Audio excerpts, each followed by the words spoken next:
Terry Luttrell from the iconic rock band REO Speedwagon got into a bad car wreck after a concert on Sunday, crashing his vehicle after falling asleep at the wheel following a long night.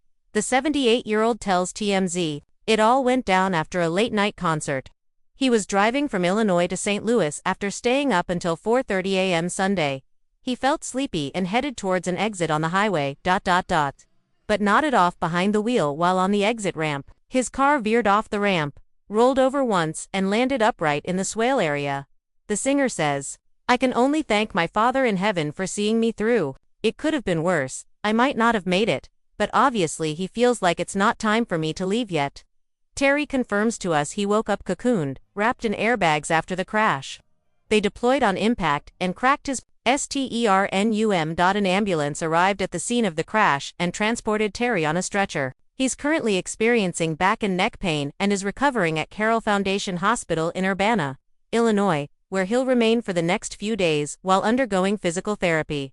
Illinois State Police tell TMZ troopers responded to the single-vehicle crash at about 4:15 p.m. on Sunday. Luttrell was driving southbound on Interstate 57 when the car rolled off the roadway and struck a sign in Arcola, Illinois, about 30 miles south of Champaign. Turns out some of the nurses treating him were actually fans. They'd been at his concert at State Farm Center in Champaign, Ill the night before his car crash, right next door to Urbana. So it sounds like he didn't make it too far out of town before the crash. The show was a special one-off reunion gig after the iconic band called it quits in 2024. For Terry Luttrell, that night wasn't just a show, it was a personal and professional resurrection. After years of stepping away from the limelight, the decision to reunite with REO Speedwagon was not made lightly. Many fans had long given up hope of seeing the original magic on stage again, but behind the scenes, emotions ran deep. Phone calls had been exchanged, long-buried grievances aired, apologies made, and wounds slowly stitched back together through the shared language of music. Terry had been nervous about returning to the stage. He hadn't performed in front of a large crowd in years, but as soon as he stepped under the lights, guitar in hand, microphone ready, something awakened inside him. The roar of the crowd, the warmth of the spotlights, the unspoken connection between bandmates, it was electric. Everything fell back into place as if no time had passed at all. The night carried on into the early hours of the morning. After the final encore, there were hugs, tears, laughter, and memories flooding back like a tidal wave. The band stayed backstage well into the night, talking about the old days, about the road trips, the highs and lows of fame, and the personal sacrifices they'd made along the way. It had been more than a concert. It was closure. It was a celebration of everything they had accomplished. Terry had refused to stay in a hotel. He needed to be alone with his thoughts. He wanted to savor the silence after the noise, to reflect while the emotions were still raw. That's why he got behind the wheel. But somewhere along the dark highway, exhaustion crept in. The adrenaline wore off. His eyelids grew heavy. The hum of the engine, once comforting, became a lullaby. And in a moment's lapse, the wheel slipped. And the world flipped. The accident itself was over in seconds. But for Terry, it felt like an eternity. As his vehicle rolled, he had a strange moment of clarity. He thought of his daughter, his grandchildren, the fans who had stood by him all these years. He remembered his first guitar, the first time he sang in public, the terrifying thrill of their first national tour. All of it flashed before him, a kaleidoscope of sound and memory and light.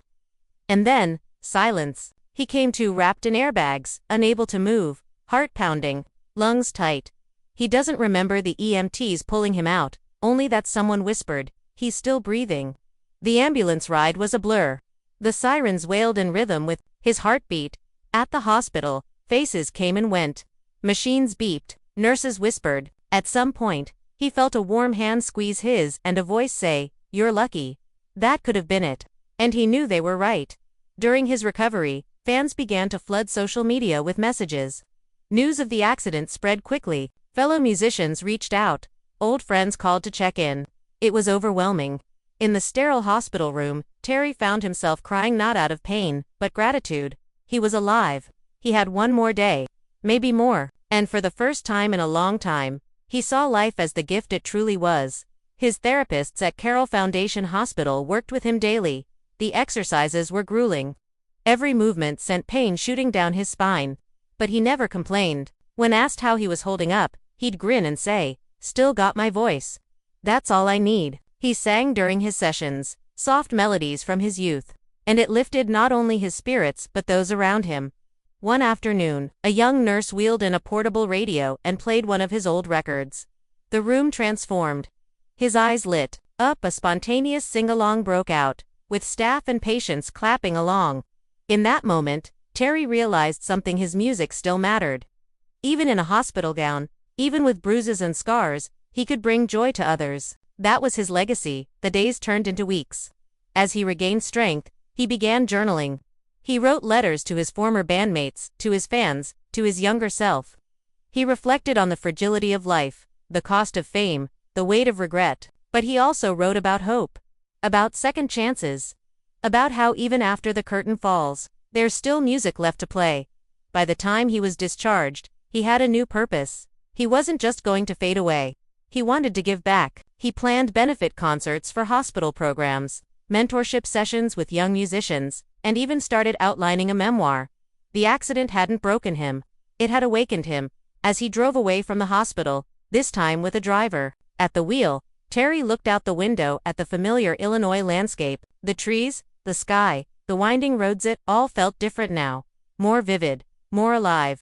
He closed his eyes and whispered, "Thank you."